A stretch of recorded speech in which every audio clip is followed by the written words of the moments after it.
എല്ലാവർക്കും നമസ്കാരം. The kick ഓഫിൻ്റെ മറ്റൊരു എപ്പിസോഡിലേക്ക് എല്ലാവർക്കും സ്വാഗതം. ഇംഗ്ലീഷ് പ്രീമിയർ ലീഗിലെ ദുർബലർ ഏറ്റുമുട്ടിയപ്പോൾ യുണൈറ്റഡിനെ 1-0 തോൽപ്പിച്ച് സ്പേഴ്സ് 3-ാം തവണ യുവേഫ ലീഗ് ചാമ്പ്യന്മാരായി. ഇതിനു മുമ്പ് സ്പേഴ്സ് ചാമ്പ്യന്മാരായത് 72-ലും 84-ലുമാണ്. ഇതിപ്പോൾ ജയിക്കുന്നത് 4 പതിറ്റാണ്ടിന് ശേഷമാണ്. നീണ്ട 17 വർഷങ്ങൾക്ക് ശേഷമാണ് സ്പേഴ്സ് ഒരു മേജർ ട്രോഫി തന്നെ നേടുന്നത്. യൂറോപ്പ ലീഗിൻ്റെ ഫൈനൽ ആണെന്നുള്ള ഒരു തോന്നലും ഇല്ലാത്ത ഒരു മത്സരമായിരുന്നു ഇന്നലെ സ്പേഴ്സും യുണൈറ്റഡും തമ്മിൽ.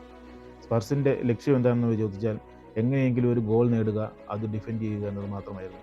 കംപ്ലീറ്റ് ഡിഫെൻസീവ് മോഡിലായിരുന്നു ടോട്ടൻഹാം ഇന്നലെ ഗ്രൗണ്ടിലേക്ക് ഇറങ്ങിയത്. അത് അക്ഷരാർത്ഥത്തിൽ ഗ്രൗണ്ടിൽ ശരിവെക്കുന്ന പ്രകടനമായിരുന്നു ടോട്ടൻഹാം കാണിച്ചത്. കുട്ടി റൊമേറോയും വാൻഡർ വീനും അക്ഷരാർത്ഥത്തിൽ ഒരു മതിൽ പോലെ ഉറച്ചു നിന്നു. പിന്നെ ചോരാത്ത കൈകളുമായി വിക്കാരിയോയും. 42-ാം മിനിറ്റിലാണ് സ്പേഴ്സ് ഗോൾ അടിക്കുന്നത്. ബ്രണ്ടൻ ജോൺസണാണ് അവരുടെ ഗോൾ നേടിയത്.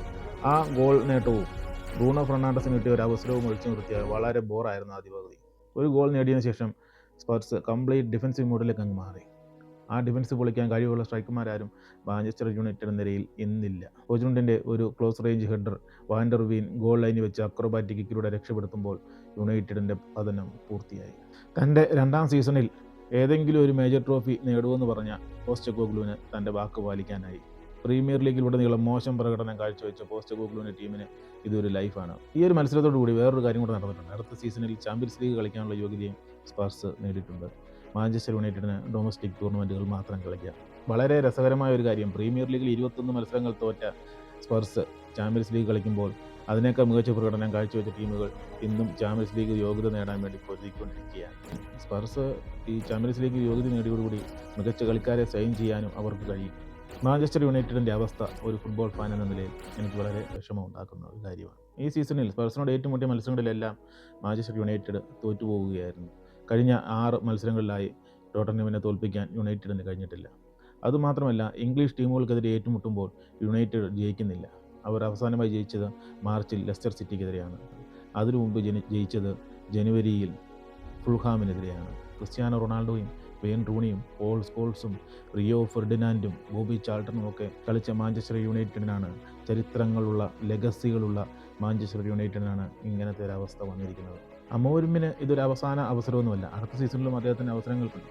പക്ഷേ ചാമ്പ്യൻസ് ലീഗ് യോഗ്യത നേടാത്തതോടുകൂടി പുതിയ കളിക്കാർ, നല്ല കളിക്കാർ ക്ലബിലേക്ക് വരുമോ എന്ന് സംശയമാണ്.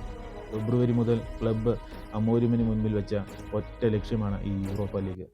ഇംഗ്ലീഷ് പ്രീമിയർ ലീഗ് നിങ്ങൾ വിട്ടേക്കൂ, യൂറോപ്യൻ ലീഗ് എങ്ങനെയും നേടിത്തരാനാണ് അവരോട് പറഞ്ഞത്.